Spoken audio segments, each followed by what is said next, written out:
Many people don't remember, but the beginnings of the internet were far from easy.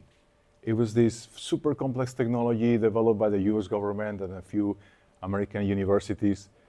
And eventually it took off, and everybody wanted to have a .com page. It's called the .com bubble.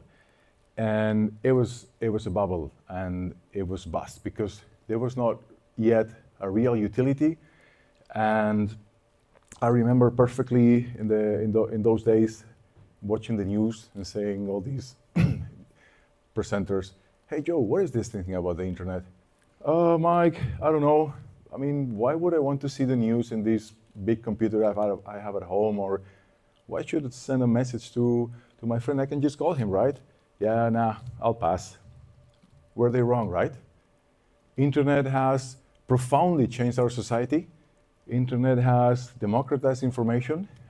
It has made actually information horizontal. Everybody has access to any piece of information. We can send, receive, and consume any piece of information anywhere, anytime.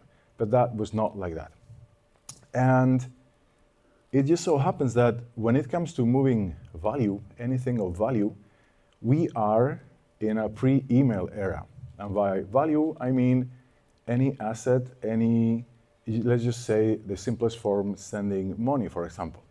Can you imagine that you would send an email to your friend, and if he or she lives in the same country, he gets it immediately.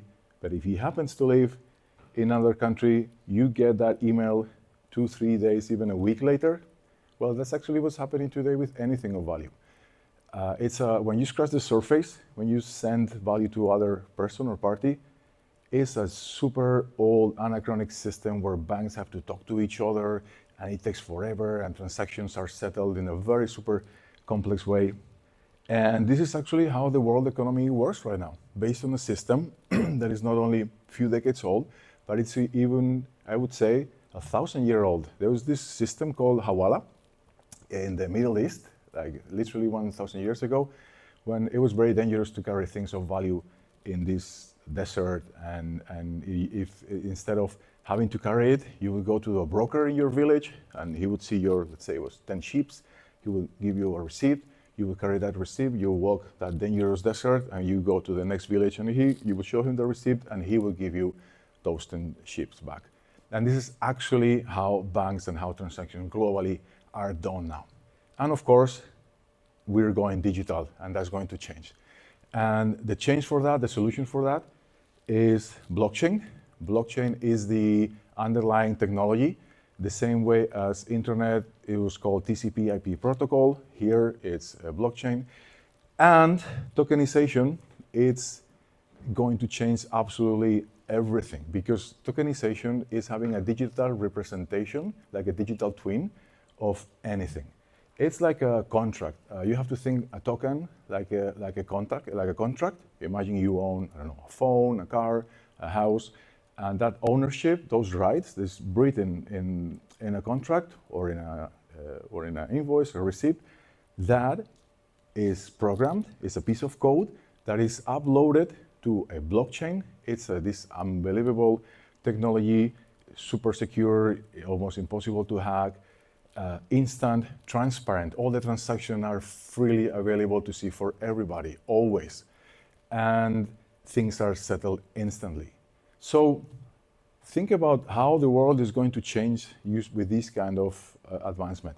For example, in real estate, let's just to give an example.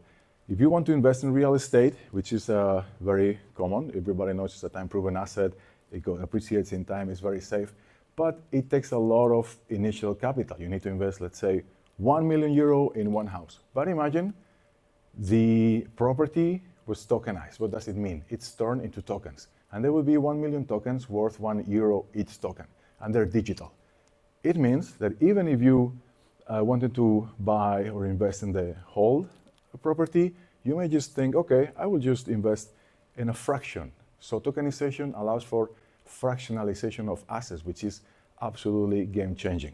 Now, we could invest here a little bit on this property, on a second property, on a third property, or You like gold, you like wine, you can invest in owning your favorite artist. Everything is going to be tokenized in this new economy.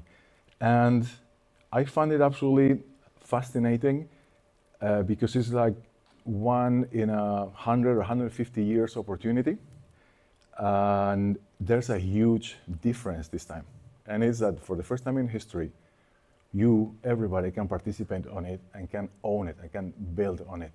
So the same way, we could not even begin to imagine when the internet appeared that I could have this on my pocket and I could click a button and a driver would be waiting for me outside with actually his own car and he's actually making a living out of it, or Netflix that we can consume anything any moment. Before there was Blockbusters and nobody could ever think that Blockbusters would go bust.